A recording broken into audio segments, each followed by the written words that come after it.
Scott Morrison now joins us from Canberra. Treasurer, good evening. G'day, Paul. Pretty hard to compete with Gene Simmons tonight, mate, I've got to say. But pleased to be with you.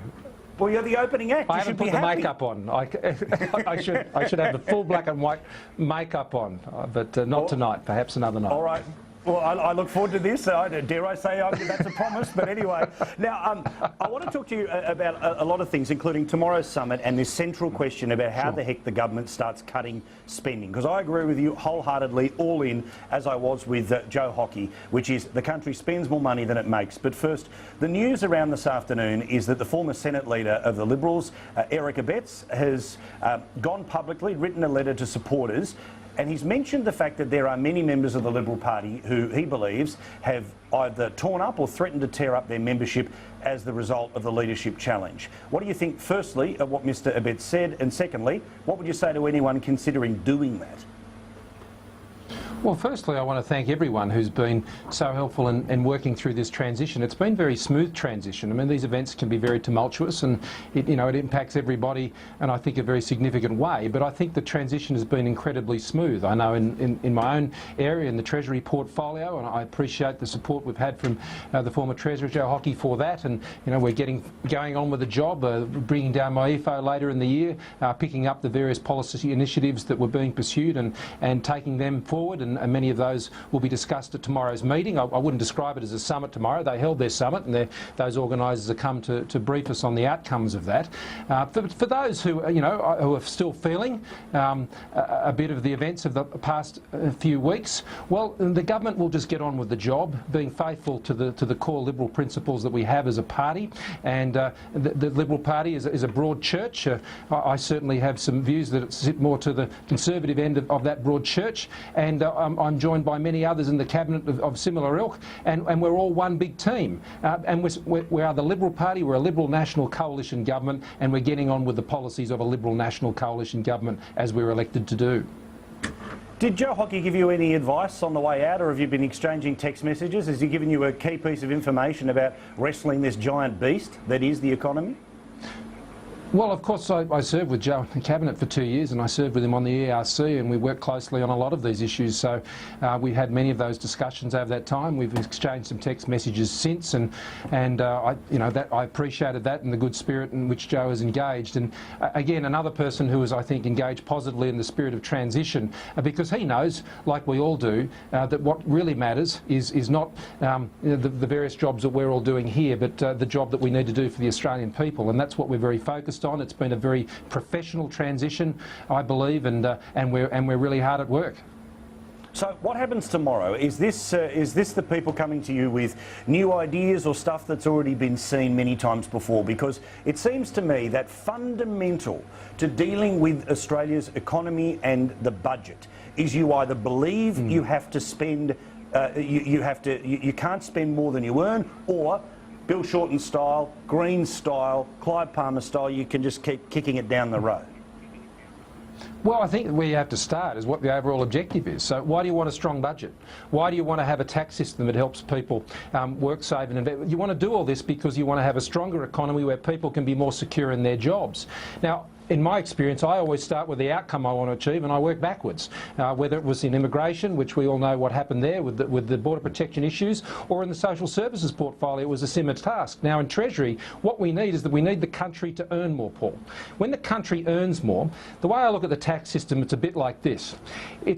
We take a dividend as a government from the economy.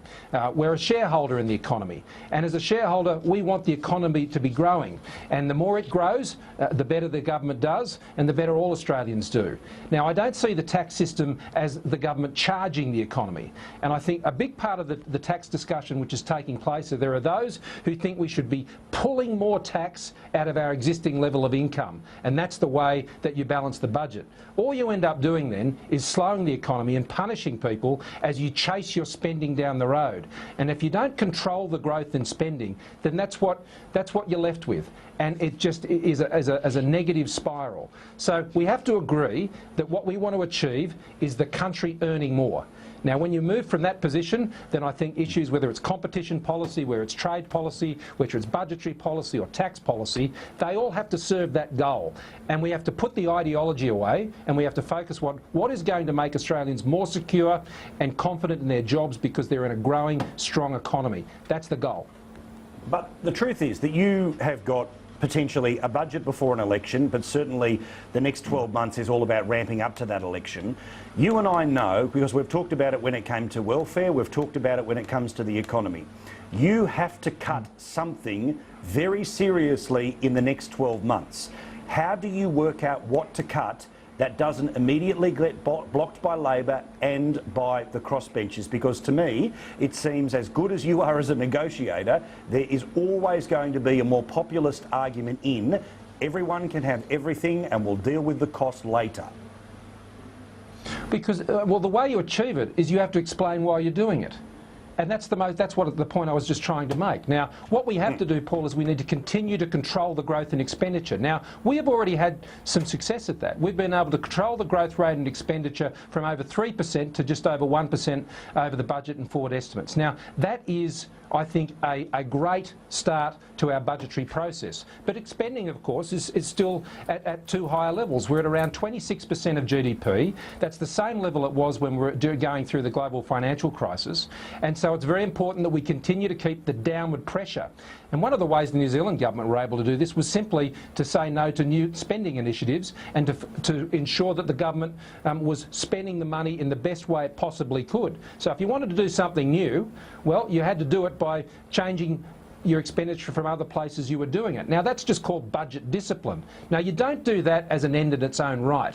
And it's important to keep growth in the economy, and so you don't take an approach to spending that will jeopardise the growth that you will need. But that means you do it at a steady, measured pace. You do it by controlling expenditure and working to the objective. And that's why you need to look at other areas of policy that contribute to that growth agenda, which is, at the end of the day, it's about growth, because when you have growth, people sitting at home can have greater confidence about their job. And that's what keeps me most focused. And when do you start having meetings with those crossbenchers? We've already been having them, and the new Prime Minister, was one of his first initiatives was to reach out to those crossbenchers, and I've had quite a number of discussions with them that continue from previous portfolios and taking them forward. See, if we can engage the Australian people on why we need to make changes, why we need to control the budget, and if they understand why they benefit from that, why it makes their job more secure, why it makes it more likely that despite headwinds in the economy, there are also tailwinds, despite changes they can see happening around the world, which could be unsettling, we can say, no, you can be confident because we back your ability and Australians' ability to get from here to where they want to get 5 years from now. And government must have that consistent and very clear plan to ensure stability in the economy and growth. Well, we wish you the strongest hand and the strongest heart as well through all of this, because the country needs that reform. Good luck with it. Good luck with tomorrow, and we'll keep talking between and any time you need to get that message out. Thank you very much, Paul, and you've always been a very keen advocate on these issues, and you can rest assured that we'll keep our hand firmly to the wheel on this.